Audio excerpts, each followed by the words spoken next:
पहाड़ छोड़ के निकले मैया,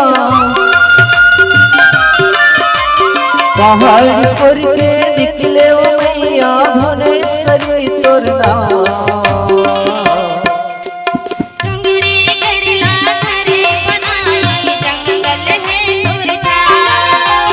डुंगरी गढ़ला घरे बनाए जंगल है दूर जा।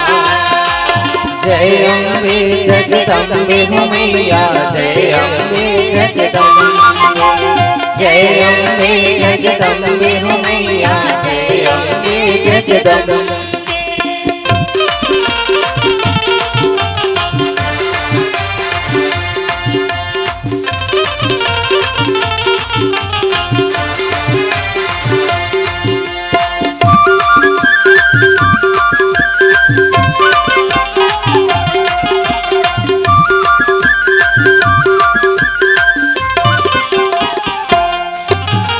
कुड़िया बांध के निर्मल पानी तो चरण ला धोए, तोर चरण ला धोए उठाई, तोर चरण ला धोए, तोर चरण ला धोए उठाई, तोर चरण ला धोए। तोर तरस पर ओहु मन आरी आस धार के रोए,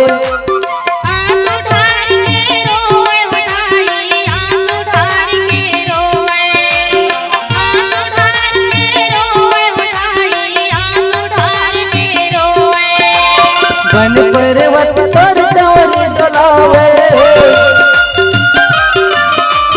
वन पर्वत पर चवर डोलावे चिड़िया लेवे नाम।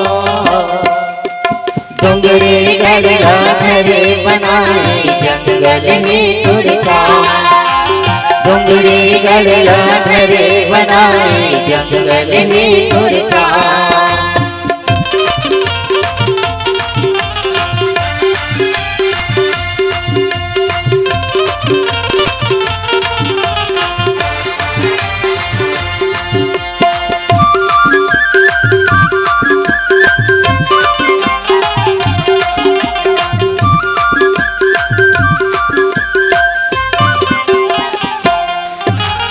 अगर कपूर के दिए न जलाओ मेवा भोग लगाओ, मेवा भोग लगाओ उठाई, मेवा भोग लगाओ, मेवा भोग लगाओ उठाई, मेवा भोग लगाओ।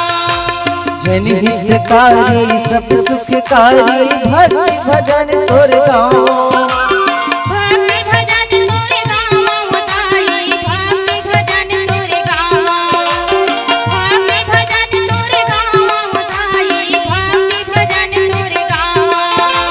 संज बिहनिया करो आरती, संज बिहनिया करो आरती गंगा पाव पखारा। डुंगरी गढ़ला घरे बनाए जंगल है दूर जा। डुंगरी गढ़ला घरे बनाए जंगल है दूर जा। जय अम्बे जगदम्बे हो मैया, जय अम्बे जगदम्बे, जय अम्बे जगदम्बे हो मैया, जय अम्बे जगदम्बे, जय अम्बे जगदम्बे हो मैया, जय अम्बे जगदम्बे, जय अम्बे जगदम्बे।